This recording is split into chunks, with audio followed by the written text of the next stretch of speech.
Welcome to the People Teaching People podcast. Joining me on the podcast is Jill Drader. Jill has been a mentor for me since we connected way back in 2014 when we were working on building a curriculum together. Jill has an incredibly kind and generous heart and is someone who has inspired me to follow my heart and those nudges. Jill Drader is hard to describe. She's a natural connector, teacher, visionary, and intuitive. She's launching her new venture, OwlSeek, where she will continue her executive coaching and leadership practice and relaunch her retreat series in the spring of 2023. Her non-for-profit, Struggle is Your Success, was partnered with Trellis this year, the largest NFP in Calgary, which supports youth initiatives. Jill's past education is varied. A degree in International Development and African Studies, where she studied in Ghana through the University of Calgary, a journeyman status in tile setting, and a degree in counselling, where she does more spiritual care and spiritual direction. Jill's past awards include being named Honorable Albertan by the Alberta Legislature, Distinguished Alumni by the University of Calgary, and Top 40 Under 40 by Avenue Magazine. Jill always operates from a heart of service, caring deeply about those who struggle and suffer with mental health or addictions, and gives her time to various Calgary agencies helping people. Thanks so much for joining me here today, Jill. Yeah, I'm so excited. So where I want to start is I would love to learn more about you and your story, even though I know bits and pieces of it because you and I have worked together and our kids have gone to preschool together and we've had coffee together. But I always find every time I connect with you, I learn a little bit more about your incredible story. So I'm going to start with a big question, which is what led you to where you are and what you're doing today? So the easy answer is I would go to my faith and I would say, Spirit-led, this is all just part of the journey. It's theologically very complicated, and I think it's all about these assignments, and that goes to the Course in Miracles language. So I would say it's one of those things we totally don't know that we're going to have this journey, and I've had to reflect back and be like, why was this so hard? And then come to the other side of what am I going to do with this? And what is this going to turn into that will keep me in a place of joy and happiness and fulfillment and be able to challenge myself at the same time because I'm constantly in need of a challenge and change. And in that was just accepting that I'm a person that will be in the world in consulting. I will be project-based. I will require a lot of different variety with who I connect with and what I do. And that's how I've been able to build the businesses coming and myself also build myself back up, which was to just have that strength at the core and then take things and turn them into something else. You've done so many different things, even just over the time that I've known you. So I think that's such a beautiful and interesting perspective because it's just life can take us in so many directions and we can try to head one way and something pulls us in another. And yeah, it's always such an adventure. Yeah, I now embrace that, but I would say there was a good 20 years, I didn't so much, and I would fight it and didn't know how to dive deeper into it. So yeah, it's an adventure. Yes, I hear you on that. Sometimes it can feel so uncomfortable to not know exactly what's going to come up next and how things are going to work out, for sure. Now, you're launching a new venture called OwlSeek. So what is OwlSeek, first of all? OwlSeek is going to be an executive leadership and retreat platform where I am going to bring together what I've discovered in the past 5 years working with people is that we need to bring connection back. We need to bring a sense of spirituality into business, whatever that is. And we need to talk about that more, that we're not going to be able to move forward doing things the same way we were before the COVID break. And what does that look like? So what does that look like for individuals and teams? Do you want to pivot and change? In the tech sector, finding a lot of communication challenges between teams and developers.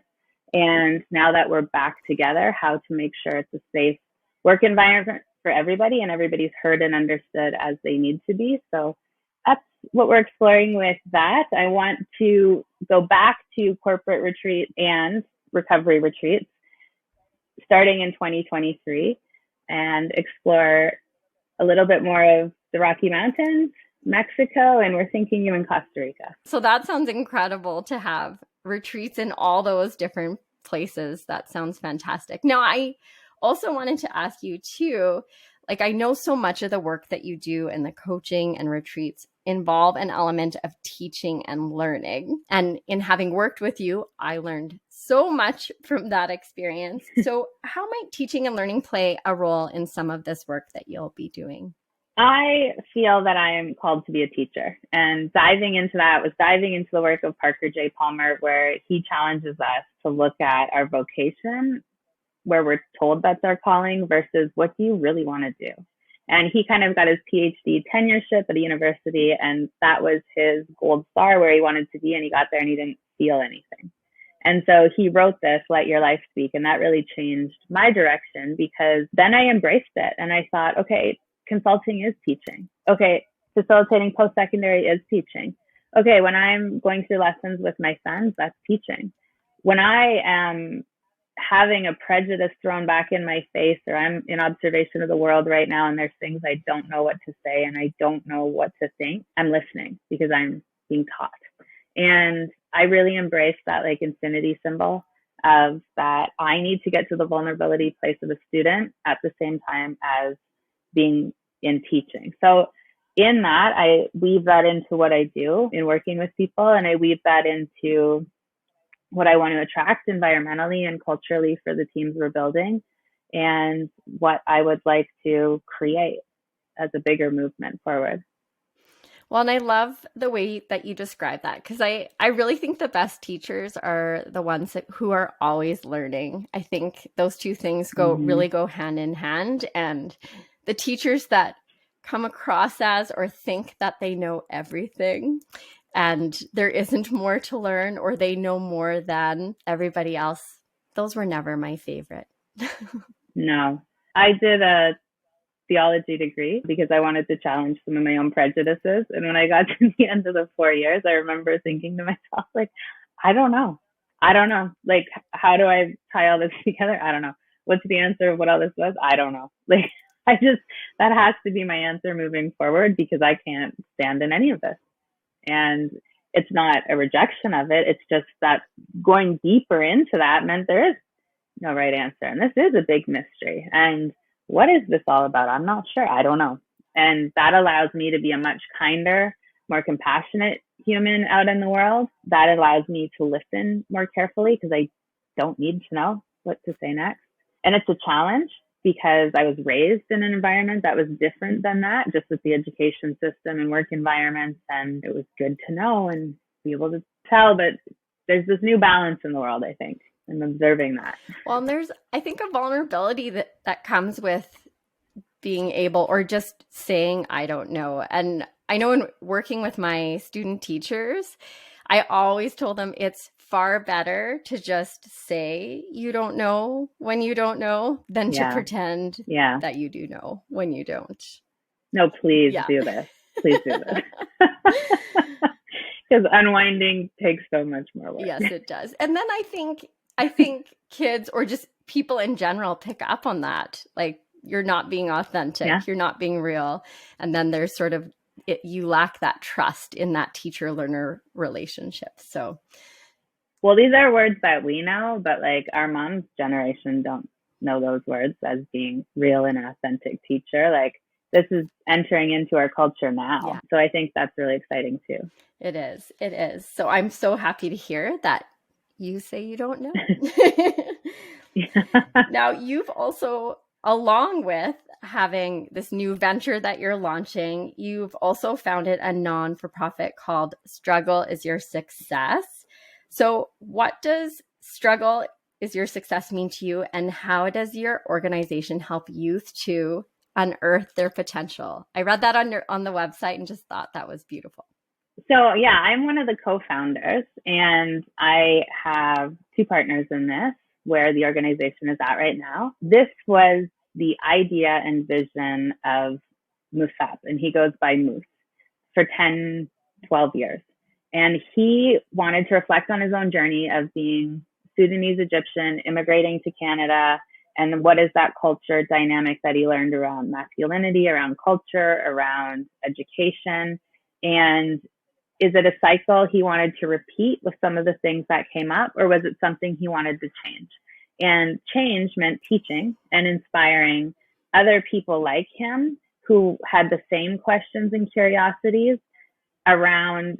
So the unearth your potential is like finding the diamond in the boulder, finding the shining light within. So what happened was I got asked to consult on a project, and I got this email from this guy named Abdul, and he said, I asked another friend, Peter Bokoff, about consulting on this, and he said, Jill is your person. So I went and met them, and they wanted to make this for men like them, maybe transitioning, had an Islamic faith, and this was the struggle. And I thought, why am I here then? And I can relate to so much of this. And so we started having more conversations of like, well, this is my story too here. And I was a youth at risk too, in that those years after 18, which the government still identifies as youth, there was hard times and challenges. There was mental health challenges. There was addiction challenges. There was relational challenges. There were not knowing in a way that was on the wrong side of, I don't know, that was ego fueled and pride fueled and was about doing what I wanted and standing in the kind of Beyonce independent woman. And then you're like, oh, kind of lonely over here. I don't really know what I'm doing. So yeah, I could relate in that sense. And then Abdul's story, he is the CEO of a Deso Men here brand in Calgary with two other partners. And he was part of this too, wanting youth to have more of an entrepreneurial mindset. So we decided to change the way it was being visualized. We asked Calgary Foundation if they would support it. We didn't have charity status, but they said if we could partner with a charity, then we could. So I phoned a friend who's the executive director at Trellis, which is the largest not-for-profit in Calgary. They manage tens of millions of dollars coming from the government and other funding sources to serve youth. And there's no better way than to be in a group that's already doing it, that has data, that knows what's going on. Like we can say we know what they want, but you got to get in there and ask the people who are actually working in it, what are you seeing now? Because you always have to do that. And so we found a few things that we needed to pivot. And Trellis and Calgary Foundation agreed to partner. And the first one was 18 months. And then we received another grant as well for operational grant. And that set forth the first year. So Moose left his job doing IT consulting and went to work with Trellis and is developing the program there, has program managers there, helping and supporting this, building out a real program that we're going to roll out in October, and just continue serving with a curriculum that is really built from the ground up, that we go in and we're going to teach and we're going to get back in there and have the youth see people like them who they didn't know are like them, and be able to connect relationally again. So what will that program sort of look like? What are some of the maybe key stepping stones, or what will that experience be like for the youth who take part? Our hope is that it gets them to be able to really feel the possibility that they can do something with where they're at, with how they think, with where they want to go. And it might not just be down that linear path of what's prescribed, because not everybody's going to fit into that linear path, those boxes, that education system that way. And so this gives an opportunity to explore another way of thinking, and then get to the other amazing organizations in the city that are doing incredible work, that have different kinds of programming. So again, it's like what I did with Women in Work Boots, where it was exposing to careers you don't know exist. It's like for the youth being able to get exposure to stories of people who struggled too and unearth their light or their diamond, and hear from us that today there were still struggles in our life. Like, we're not giving you a certificate of completion and struggles are over. We're saying, hey, I'm sitting here today and I've had a tough day too.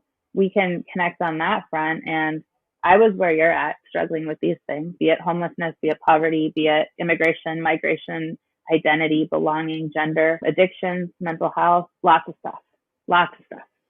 And that's the community we're bringing together of the people who want to share in storytelling with the youth and walk with them and inspire them through story of another way. And story is such a powerful way to teach, to learn, and to connect. I just love how stories do that. Me too. And that is what OwlSeek will be about, is stories of other ways to think about growth, other ways to connect to nature. That is what Struggle is Your Success is about, is stories of the human journey and how people got through. And it's incredible to be doing both at the same time, while hard and unexpected. It's incredible. It does sound incredible, but yes, a lot, juggling a lot of things, a lot of exciting, wonderful things for sure. Now, we sort of touched on this, but there's, of course, that well-known quote that the only constant in life is change. And change can be tough and exciting, and lots of learning and growth obviously happens with change, and it's inevitable. And as we sort of mentioned, we often can resist it. So how do you give yourself permission to change? I think this was learned, because resist, don't accept, all of those things were certainly part of my walk. And they're the little voice that comes up first most often too, like, nope, don't want to do it. Nope, not doing it. So I heard in recovery circles one time, so there's some 12-step recovery communities in Calgary that I've been a part of for years. And I've heard some things through there that are really life-changing. And one was, the only thing that needs to change is everything. And I remember hearing that and being like, yeah, but everything? And then you answer your own question and you're like, everything. And so what that brings to my attention is, it's never just one thing that needs to change. And it's probably not about the issue at hand that you need to change. It's a few layers deeper, or it's something else you haven't unearthed in your own life yet, or journey. And that might take support and resources and community to get through. That might take a different kind of talk therapy or coach or way to set goals and look at your life and think about what's next, especially when it comes to identity, that place of coming out of doing, being a doer, to being, just accepting where you're at. And when you're in that place of doing, which I think is low vibration and is at like the bottom of the scale, versus surrendering and turning it over and having the courage to have hope that something else could be out there. I think that we have a lot of people talking about this, and this is all the work of Brene Brown. This is the scale of consciousness with Dr. David Hawkins. This is a lot of the metaphysical stuff I land on. You could go to any of your organized religions and find pathways through this that all tell the same thing. It's going to be hard. You're not going to want to do it. You're going to have to depend on a belief in something that it's possible, and then do the work. Like, the hard work comes next. Like, you can want it all you want, but until you do the hard work. But it's like, if we're coming out of doing and going to being and then going back to doing the work, we can't stay in that cycle that we know of doing. It's going to be different. So it's embracing the I don't know. How's it going to be? I don't know. What's going to change? I don't know. And just going with it. Yeah. And that could be tricky and challenging. And it, as you said, kind of leaning on others, like maybe there's that coach or that person or that community that you can kind of talk things through with or get that support from. That can really make a big difference. Well, alignment, right? We have to talk about alignment, because especially in the world of coaching, if you're in the doing phase of your life versus the being, then you're going to go after what you're hungry for, which might be misaligned from what you need. So you might be going after the one who says they can get you 6 figures. You might be going after the one that says that they can get you to this level or this many signups or whatever is being sold, and it's selling, right? Is that aligned with you? Is that person aligned with you? Is that truly a connection that's going to help you grow in more ways than just what you're taking this for? So that's a big piece too, because the fix it, band-aid, easy button mentality is ripe in the world of change. They're ready to get you in between that phase of figuring out like, oh, you're going to break through and get to the hard side of the other work. Yeah, that alignment piece is key. So Mm-hmm. key. Now, you had shared with me in some of the information that you're sharing, kind of letting me know what's going on in your world and what you're up to, that the idea that you believe that we all need to recover from something in the interest of growth, stronger connections, and positive mental health. So I was curious, what does recovery mean to you? Yeah, I think that phrase, we all need to recover from something, I first heard through the network of She Recovers, which is a movement, a mother-daughter started it, Dawn Nichols and Taryn Strong off Vancouver Island, I think. And yeah, they built an incredible community of women in recovery. So what this meant to me at the time was abstaining from drugs and alcohol and trying to live a life on the other side of that.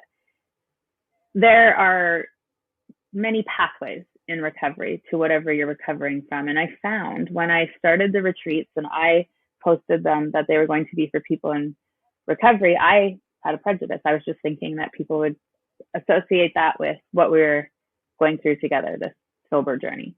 And then people who were coming through cancer journeys were messaging me and saying, is this for me? And I thought, well, like, no, but yes, but no, but yes.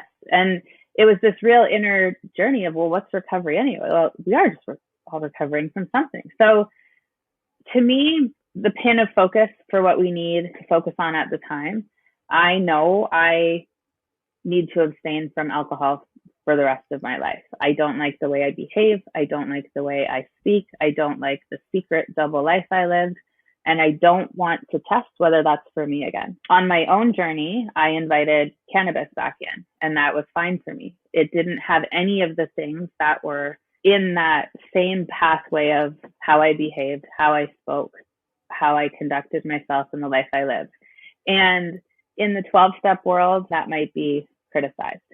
For me, it was a harm reduction model. It was a journey of just doing what works for me. And that piece I really had to come to being okay with, because I found two schools of thought on this, like people who are like, it's fine, and then just don't talk about it and keep it a secret.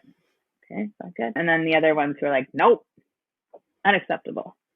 Okay. And then communities outside of there that were like, oh, you're fine, you're doing great. Like, talk about other stuff. And so what is it to me? I'm not sure, but it's something in all of us that has a pain point, maybe associated to a past trauma that we may or may not have gotten over yet. And the people closest to us, our partners, our children, our parents, are probably not the ones to walk with us through it. So having some outside connections and community are critical. If you can find those in a peer support way, or ask your medical team if there's peer support available, like that is paid for by a primary care network or supported by your doctor that will give you a certain number of sessions to find out what that journey is for you, dive into that.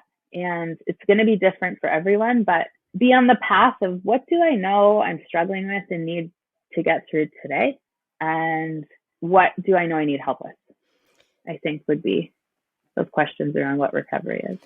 And I think sometimes when we're in, you were talking about like that sort of doing phase, we're not taking the time to really think about the fact that we might be struggling with something, because we're just so busy doing and not feeling or thinking. I find when I sort of give myself permission, I guess, to sort of take that pause, it's so good. If something just isn't happening, or I'm struggling to work through something, I can better understand why that is and what I need and what's going to help me and what are those things that I need to do. So yes, I think it's important to let ourselves kind of reflect on those things that might be challenging for us.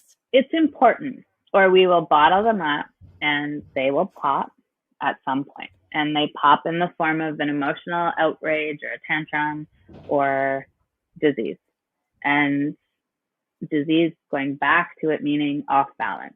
And if something in the body's off balance, it can manifest as a mass of something. So yeah, it's important to read. It's important to listen to multiple people talking about whatever you're diving into, because there's a danger in an obsessive mindset that comes with overdoing, that comes with busyness, that comes with becoming codependent on work or money, that comes with workaholism. Yeah, that's a mask. It's one of those things. And what's really behind it? What's this about? What's this for? And that goes back to like the work with OwlSeek is connecting people back to their values and starting from that place of a value-centric place of what's this for you now? Because I think we forget that we change. And I think we forget that we have permission ourselves to be like, I don't know what's next. I don't know what my goals are right now. I don't know what my values are right now. I don't know if those align with my career right now. I don't know if those align with communication with my partner right now. And that might be diving into all of that one at a time. Go gentle on yourself, but and seeing what's changed and giving yourself permission to go, turns out I want to focus more on this than this. And it's usually that easy, but it takes help to get there. Yeah, it does. It does. And it's in a small way, even doing something like I find, our schedule can get crazy or busy, but just sitting down and having a coffee with a friend or going for a walk with a friend and just talking about things. I always come back feeling so much better and feeling like I have so much more clarity. Just even something small like that makes such a big difference for me. Yeah, it's so true. And on the flip side of it, giving yourself permission when you know you're spent to say, I need to cancel that. Yes. And I need to turn that thing that I was going to do into something I'm going to do for me. And like if it's lay on your bed and spill over your face for that hour, it might be that. That's okay. We know the stories of going in your car. Like at the beginning of COVID, my marriage ended and there was a whole bunch of different new things and new feelings and new periods of loneliness. And my Yukon became like my container of safety to just drive around and have that space. So, and then you read memes and stuff of like sitting in the car outside your house is self-care. It's true. Like find your container, whatever you need to have as that space for you to do you. I really like that. And I like that was that space for you. But yeah, it's just finding that whatever that space may be for you, if it's, getting outside for a walk or laying on your bed or going for a drive, whatever it is you need to do. So important. Now, you chatted a little bit about building connections and seeking out those people, but just in general, why are those connections so important in recovery and just in general? I think that first thing that comes to mind is like accountability and having people care about you and you care about other people. In recovery, it's a fascinating study by Dr. David Hawkins, who did his 50-year research through his PhD on studying consciousness. And he created a scale of consciousness that you can measure when you enter into a space. And I find it fascinating that it aligns with a lot of the work of Brene Brown. So at the point that you change to being in a higher state or a more positive state is at the point you have the courage to accept that you need to change. And I thought, I've heard that before. And then the lower states or the lower vibration states are those of like shame, guilt, hate, blame, states of victimhood. It's everything else. It couldn't possibly be me. It couldn't possibly be me that needs to change everything. It's the fault of this. And the journey through recovery, through various pathways, is to take personal responsibility and do what you need to do to live a different life in every aspect and change, and work with others to do that then thereafter. There's this whole notion of wanting what they have, which is being attracted to people who have years of recovery and sobriety. And that became a guiding light for me. Like I was raised in AA.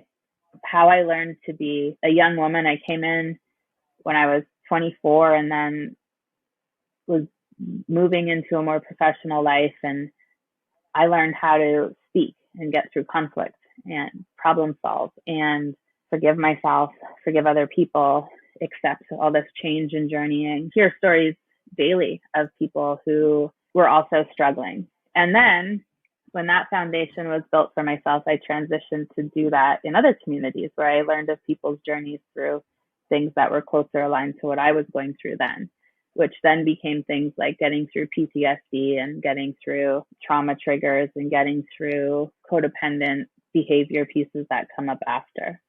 Having those connections can just make such a difference, as you said, like to be that model, that accountability. It all just helps to have kind of that circle, that community around you as you're making what could be at times some really difficult changes. Yeah, the Dr. David Hawkins study then goes in to say that his scale goes from 1,000 to 0, 1,000 being high vibe, 0 being low. Paraphrasing, obviously. But he states that energy in an AA room vibrates at about a 400. So somebody could come in like a 20, 40, 60 in this really low state. And just with the hope in that room of people who hope that they want what they have, it can move in that person. So when you enter into an environment that's a higher vibration environment and there's hope for you and acceptance, that's life-changing.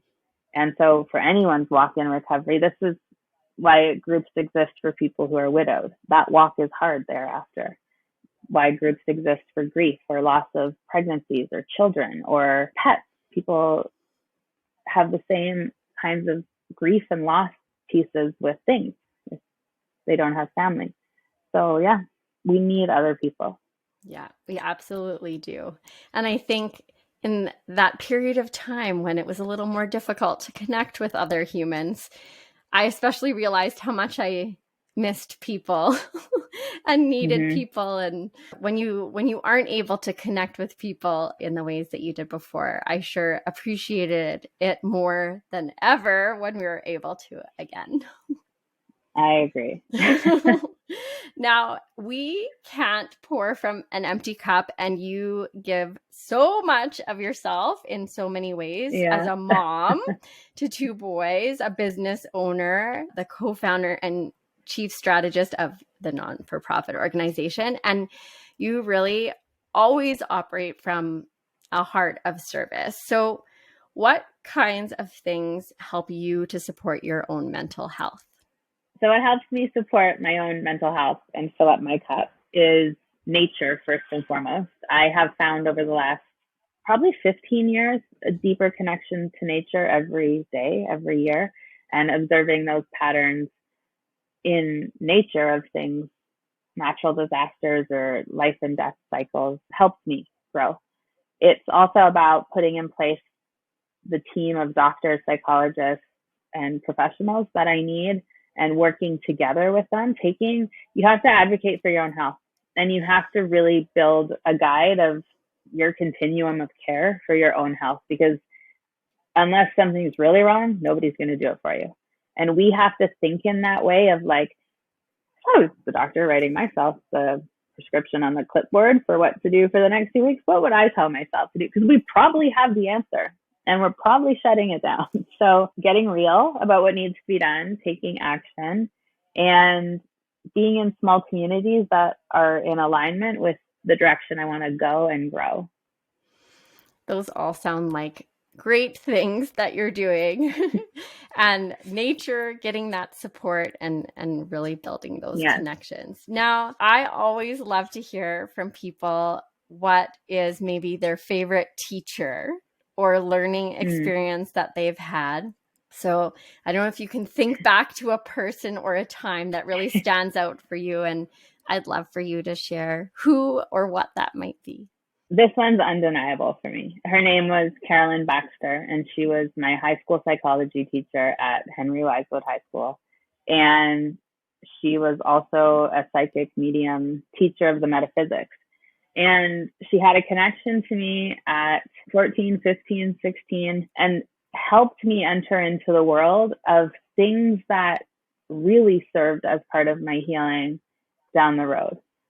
She passed away in 2002. I remember sitting in a cafe and reading the Calgary Sun and flipping to her obituary and being like, what? And then going to her funeral and with 2 other former students who we've lost connection with, but she really told us we'd be on each other's path, and it was fascinating. One of them's gone down a very, very, very dark path. And she gave some forewarnings about how to deal with that in a very complicated way for a young mind to understand. And I wrote a lot about what she taught me. And I'm in a place right now transcribing 65 of my journals that I've written since I was 8 years old. And I'm going to be writing a book. And I think about her every day as I write because she was such an important teacher to me. And as I'm reading my journals, I'm reading pages of affirmations I wrote at 15, 16 years old that were from her. She planted these seeds in me as things that become part of my teaching and my life. And even physically where I live right now,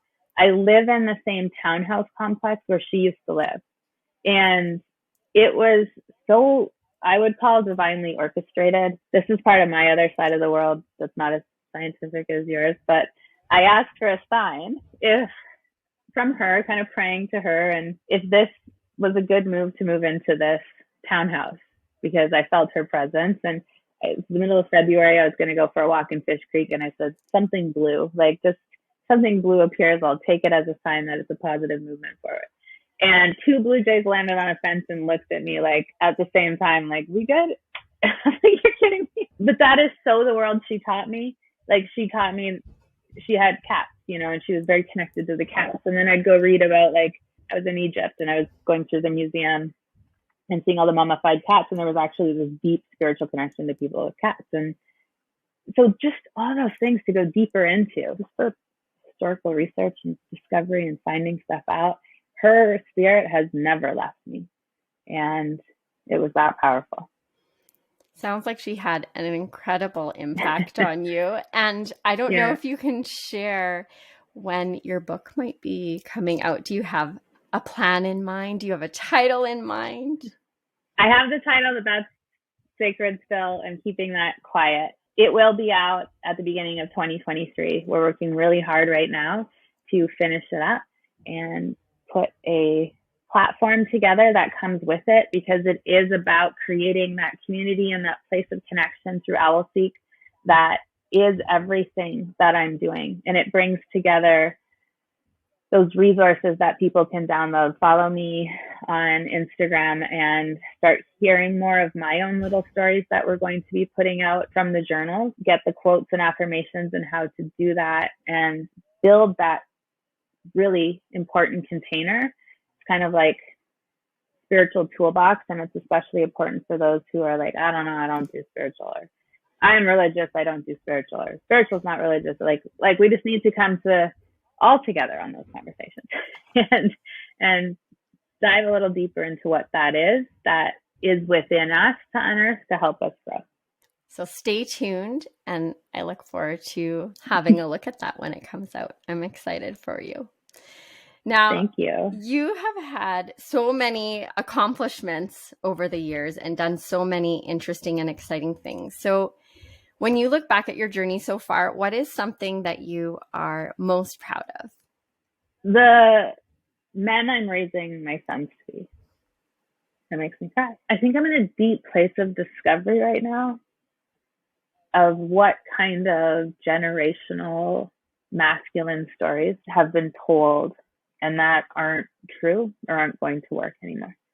And this is not extreme and this is not drastic. These are tiny little things, like it's okay to feel. It's okay to cry. Do you want to talk about how you're feeling? Some of those were shut down things in stories of my past, of learned behaviors of how families operated. And with all the love and acceptance and grace for them, everybody was just doing the best they could at the time.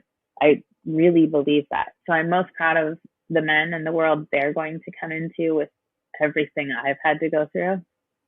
And also of the awards, because I didn't graduate high school and I didn't graduate university for the convocation in the way that was traditional. I did mail in courses from Costa Rica after I thought I graduated and wanted to go surfing instead. And so I got the degree, the high school diploma, but not in the traditional way. And then when I got the degree, I was actually in treatment and I didn't go to the last couple of weeks or the convocation because I wasn't well. That was the end of my addiction and I wasn't well. And then I ended up winning Distinguished Alumni for University of Calgary. So those full circle moments are some of the most important things for me. That is the whole reason Struggle with Your Success exists, because I didn't graduate high school either. I was using drugs instead of going to school. I decided to bartend and thought that was an amazing career path for the 2 gap years between, because I could make so much money. I ended up teaching English in South Korea with a whole bunch of other arts grads because that's kind of the landing place for those, and discovering like, did I really align my being self with that degree? No? Okay. Who was I doing that for? What story was I doing that for? And so those deep dives are hard, but important. They are. They are. And I love both things that you shared, the full circle moment and all the incredible things that you're doing for your boys. Thank you. Now, I have some rapid fire questions for you. Okay. So just share what comes to the top of your mind. What is something that you would love to learn about, or something that you would love to learn to do? I have a fascination with learning about the mechanics of a car. And maybe that we're moving to electric vehicles, this is going to be outdated, but I don't think so. I've always wanted to fix up like an old red Ford Mustang convertible like my grandfather did and drive it around. So restore a car. I bet you're going to do it. I know. Now I'm like, what is a place that is at the top of your travel bucket list? I have 2 bucket lists for travel. Like, one is this romanticized idea of places I would go with somebody in my life. And I've been single for the last couple of years. So I stay on the path of like that bucket list of things I want to do with somebody. So that one would be, I never went to Thailand. I traveled a lot, but never went to Thailand. And I really want to do Thailand and Indonesia with somebody. I really want to go see Machu Picchu in Peru, and I'd be okay going by myself with that one. Those both sound amazing. I've been to Machu Picchu, but not Okay. Thailand is on my list. And I went to Jakarta, Indonesia, but I feel like that didn't really count because it's a big city. I know. My list is so long. I know. And then what is a book, podcast, or TV show that you've enjoyed recently? I just read this book that's an older book, and it's called All About Love by Bell Hooks. My friend Sadia mailed it to me from Toronto, and with this beautiful little love note, and said, I think you'd love reading this. And it was one of those life-changing books I've recently read. Have not heard of that one, so I'll be adding that to my list. That sounds amazing. And if you could sit down and have a conversation with someone that you would love to learn from, who would it be and why? Okay, this one's really pulling because he passed away, but this would be Dr. Wayne Dyer. He is a spiritual teacher, metaphysical teacher that I just adore his work. My goal was to see him live before he passed, and I was able to do that. I went with my friend Iman to his talk in Edmonton, and he's a wisdom keeper. Like, his books and his audios and everything are just so profound, and that is the one person in the world I want to talk to. Now, the last thing I wanted to ask you is just to see if you had any final thoughts or words of wisdom to empower or support people in their own teaching and learning journeys. And I ask this question because we're not necessarily all teachers per se, or maybe we don't see ourselves as teachers, but education just plays such an important role in all the things that we do. So beyond the 4 walls of the classroom. So any final thoughts that you would want to share? Spend time alone and be okay in that place alone, writing to yourself, asking yourself questions, writing the answers out, like journaling or in a notebook. I think it's important to go within without any of the noise of the world around and find a way to listen to yourself. One of my favorite authors, Florence Scovel Shinn, used to say, like, praying is telephoning to God and meditating is listening. And I think in that infinity loop, like, it's really important to do the listening part. We ask for things all the time. We ask to receive things. We do it in the way of law of attraction. We do it in the way of manifesting or co-creating. We do it pleading, but we don't carve out the time to listen. And so in that alone time, turn off the noise, like actually the music, the audio, and listen. That is great advice. Fantastic words of wisdom, because I think it's so true. I find that can be a really hard thing to do. So it's a great reminder. So, Jill, I wanted to thank you so much for sharing your time and your story and all your words of wisdom with us today. If people would like to learn more about you and what you're up to and your upcoming book, where are the best places to find you? OwlSeek is at owlseek.ca, and jilldrader.com is my own work. And on Instagram is the informal place I spend time if you want to just chat. So Instagram handles at Jill Drader. Sounds good. Thank you so much for joining me, Jill. It was great to connect with you. Likewise. Thank you. It's been incredible to see you grow and what you've built this into, because I was at the table when this was an idea. And that's one of the most incredible things for me to watch is you build this, you pivot this, you change this, and you move it in the direction it's going now. So I just want to say that too, because I remember that. Oh, thank you. I remember sharing it with you, so I really appreciate that. Thanks, Jill.